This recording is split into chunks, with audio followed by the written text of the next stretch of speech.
Hey everybody, welcome to Red Keeping It Real Estate. I am Alex Morgan. Today I want to talk to you about a question that I get from a lot of club parents and just people that are interested in my story in general. And that is, if you could go back and tell your younger self one thing to mentally prepare for playing at U of A, what would it be? And this question I think is really interesting because my answer changes slightly almost every time somebody asks me, and the theme remains the same, but it's just there's little things that I look back on and they can be like parallel to what's going on in my life right now, and I'll be like, oh yeah, I wish I would have told myself that when I was younger. But that's how it changes a little bit every time, but usually it's just be ready to be pushed to what you think your limit is mentally, and then be ready to just be pushed past it. And that sounds a little intense, and I'm sure some parents are like, oh my god, do I want my kid to go and play in college? And the thing is, yes, you do. At U of A, it's a very intense experience. It's high pressure. You're playing the best teams. You are going to a good school. And, a lot is expected of you.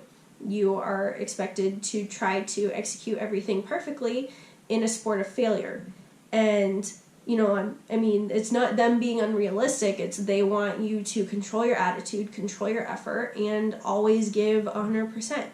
And usually if you're doing that and you're trying to get better every day and you're striving for the perfect practice, then they're going to be not satisfied, because nobody's ever satisfied until you win, but they're going to be happy with you. They want to see that hunger in you, that hunger of nothing is going to stand in my way and I will run through a freaking brick wall to be able to win, to be able to play for coach. Like, there's so many different things, but definitely I would say be ready to be pushed to your limits. And it's just, you have to really be mentally aware of what's going on in your life. And you have to know if you're feeling good and if you're feeling bad. If you're feeling bad, how are you going to feel good? How are you going to turn going 0 for 3 with 3 strikeouts last night into, I have to play them again today.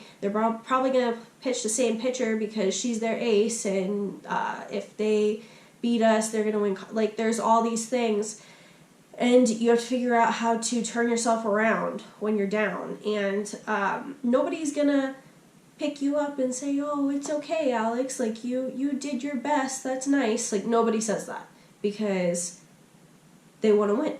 And there's so many other things where you get pushed mentally. And with school, I can think of a time where in the middle of season, I had to write like a 35-page paper, and I was going out of town every other week to play in conference and things like that. And then even when you're in town, like, you're so exhausted after practice, after games, and everybody thinks, oh, like, you only play for 2.5 hours. Well, it really takes a lot out of you.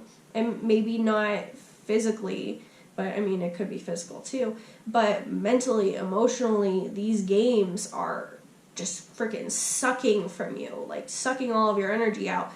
And then you have to figure out how to feel good enough that you can do your homework and do your 35-page paper and, study for those midterms that you have. Oh, now it's final exams.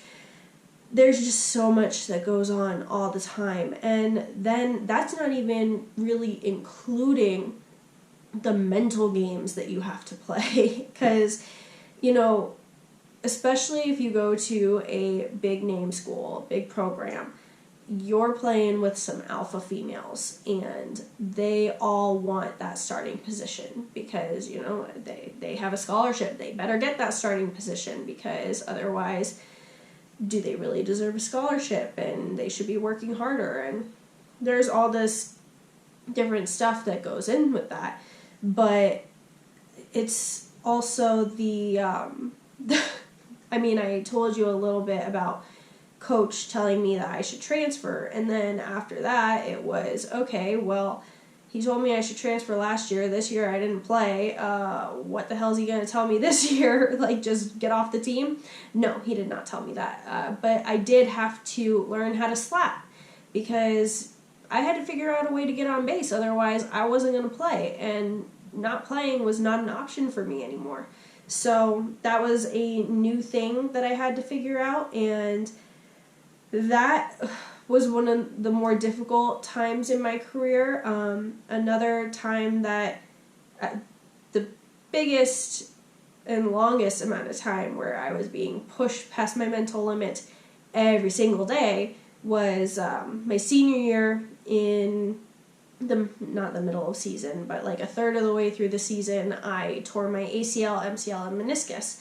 And that was, wonderful. And I actually talked to in the athletics department. I don't remember who I talked to. It was a very nice lady. But she told me, they had already talked to the NCAA, and I probably was not going to get approved for a red shirt, even though I only played a third of the season.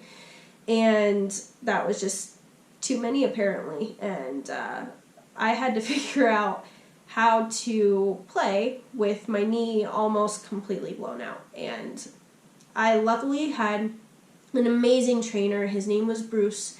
Bruce is awesome. Bruce Johnson. And he's, there are no words to really describe him because he's such a good person, and he's always striving to be the best trainer he can possibly be because he wants his athletes to be as healthy as they can possibly be, which is awesome.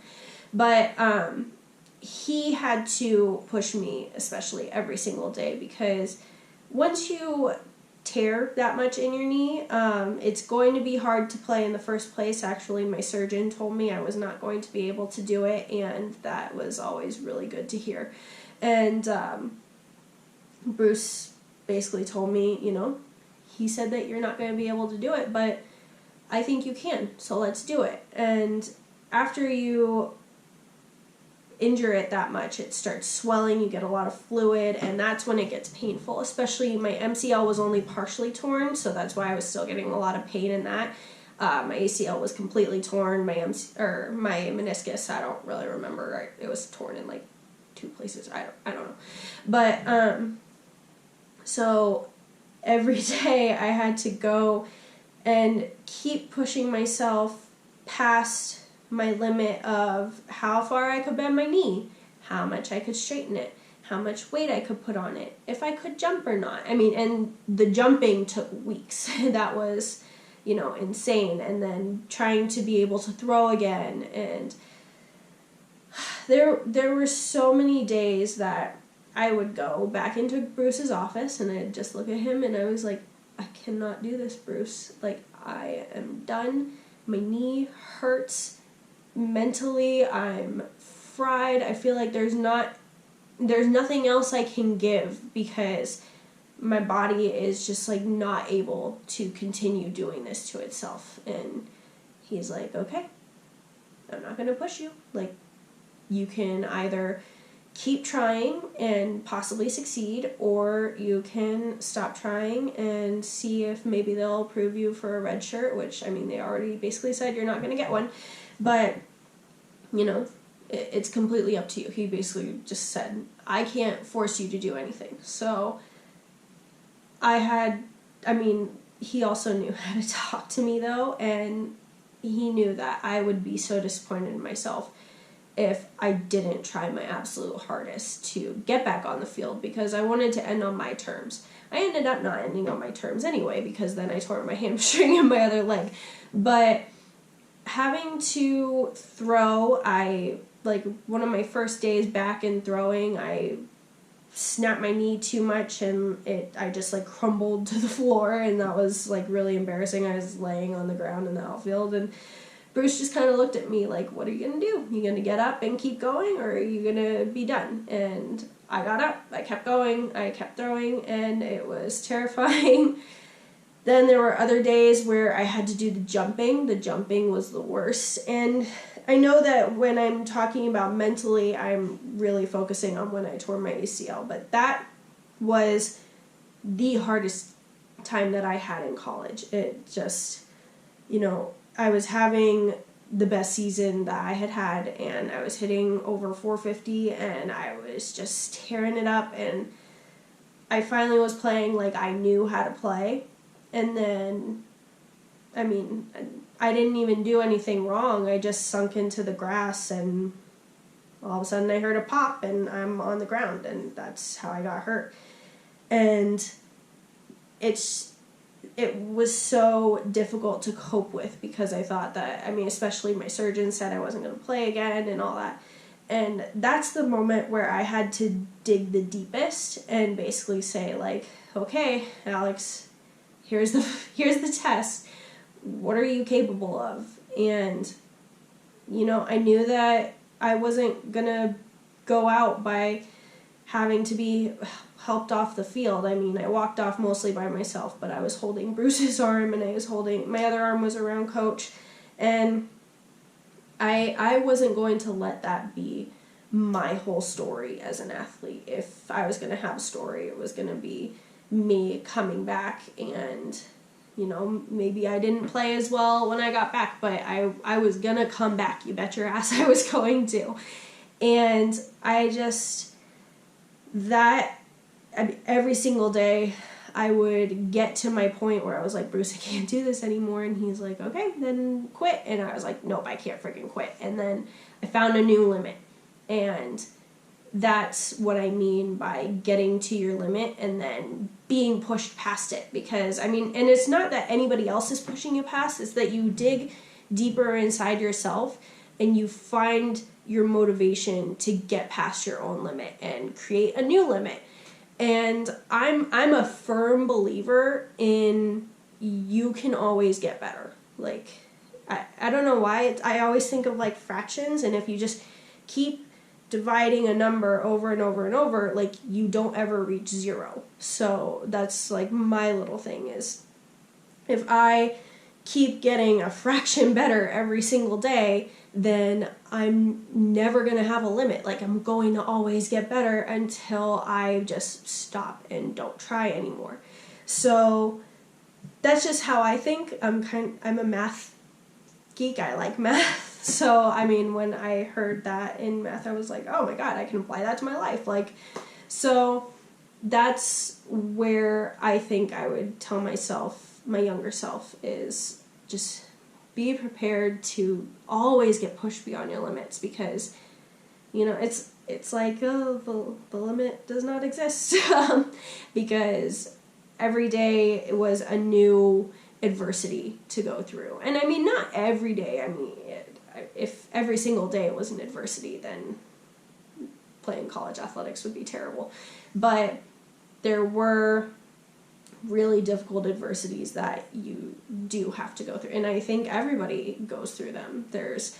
And they feel different to different people. Like, some people, they thought that just conditioning was an adversity. And you know what? They got through conditioning, so congratulations to them. And then there's people like my friend Kenzie, who she had to be done with softball because it was very dangerous for her. And I'm not going to go into the details of her stuff, but, she was in danger if she kept playing. And she had to learn to cope with not being able to play anymore because it was hurting her. And she had to stop this sport that she loved and she was so passionate about. And, we actually were hurt around the same time, and that made my injury feel like nothing because it wasn't life-threatening or anything, and it wasn't cutting off circulation or anything like that. So everybody's adversities are different, and you gotta be able to push through them and push past them. And I think that I would tell my younger self, like, you don't know what adversity is until you actually go and play and really go through some shit that's more than just, oh, I didn't do well this past weekend, I struck out 3 times and then made an error. Like, the college is a whole new level, and it's not just about how you're doing, it's life. Like, your sport is your life, and then you have school and everything too, and then missing your family, things like that. And especially if you go out of your city or whatever. I mean, luckily I was only a 2-hour drive from my parents, but still they only really saw me on weekends. And you have to go through a lot of it yourself and figure out how to go through all of this crap that you're trying to navigate, and whether it's trying to deal with teammates or, just make good decisions, figure out how to talk to your coach, which luckily I just talked to coach. I was like, okay, let's figure out how I'm going to play, because I need to play. And that would be my other thing, is tell your younger self, talk to your coach like as soon as you possibly can, and figure out what they need in their lineup right now and become that. And people that say that that's hard, no, it's not. I'll have another whole video to explain to you why that's not hard. But get to your limits and push past them, because really the only limits are what you put upon yourself. And if you don't allow those limits to actually stick, then you're just going to get better all the time, and no one's going to be able to put you in this little box of how to beat you. So that's what I would tell my younger self, at least mentally. I will get to a physical portion at a later date.